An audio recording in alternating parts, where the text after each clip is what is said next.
of the God of the entire universe, whose kindness is profound, whose mercy is everlasting. One of the serious objections people have against the teachings of Islam is that Islamic law requires death as a punishment for apostasy. In other words, if there is an individual who had been a Muslim and after being a Muslim he declares himself to be a non-Muslim, then he must be punished by death. It is claimed that this is a unanimously agreed to understanding of the Muslims. The problem with this understanding is that if it is accepted as true and correct, then what it would mean is that the Muslims are practicing double standards. On the one hand, they are inviting the non-Muslims, the Christians, the Jews, the Hindus, and the others to enter the fold of Islam. And on the other hand, they are telling all others that, look here, as far as we Muslims are concerned, there is no possibility that we would ever allow any of our fellow believer to leave Islam and enter any other religion. If he or she is going to do it and dare do it, then the person is going to be killed. Is it really what the Quran says? The fact of the matter is that the Quran does not mention any punishment for apostasy.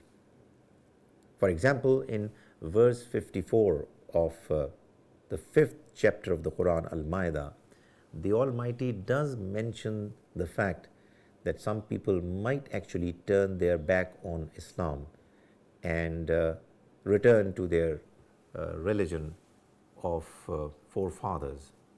But the Quran does not mention any punishment for them, but goes on to say that such people are going to meet with God's displeasure on the day of judgment. Why then is it that while on the one hand the Quran is completely silent about the fact that any punishment is going to be meted out to the apostates, while on the other hand the Muslims seem to be almost unanimous in their understanding that there is death for apostasy? The reason is that in the ahadith, the statements attributed to the Prophet, may Allah's mercy be on him, there is a mention wherein the Prophet is reported to have said that if these people leave Islam, then kill them. So that it is an understanding which is based on hadith. Now, the important point of clarification that needs to be made with regard to the sources of understanding in Islam is this, that the Quran, the book of God, which has been fully preserved, is the basic text. Everything else has to be understood and interpreted in the light of the Quran. Most certainly there could be other sources which could give us additional pieces of information which could be important for religious matters. But if there is an information coming to us from outside the Quran which happens to conflict with the Quran, then it is the Quranic understanding which has got always to prevail. One should always attempt to make sure that all mentions in ahadith are understood in the light of the Quran. It is our experience that in most of the cases the statements attributed to the Prophet can be clarified in the light of the understanding of the Quran, so that it's important that the Quranic judgment should hold supreme.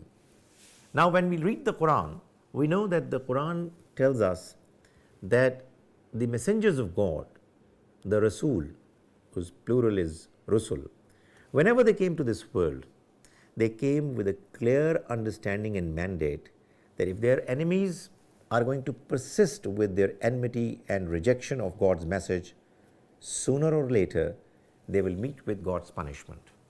This is something which the Quran mentions most emphatically and goes on to narrate stories after stories of the messengers over and over again to show that that is exactly how it happened. Muhammad, may Allah's mercy be on him, was likewise a messenger of God. Therefore, his disbelievers, people who rejected him, who were his enemies, were to receive the punishment of death by the Almighty, either through natural calamities or through the swords of the companions of the messenger. This is the law of the Almighty, which always has got to be implemented when it comes to the nation of those who receive messengers directly. So, the people of Mecca and its surroundings who received the last messenger of God directly, they had no choice but to either believe or ultimately receive the punishment of death. So, if some of them believed so as to get spared from being punished to death, when they would decide to disbelieve after their belief, would decide to return to their earlier religion after having accepted the message of God, their punishment had to again be death.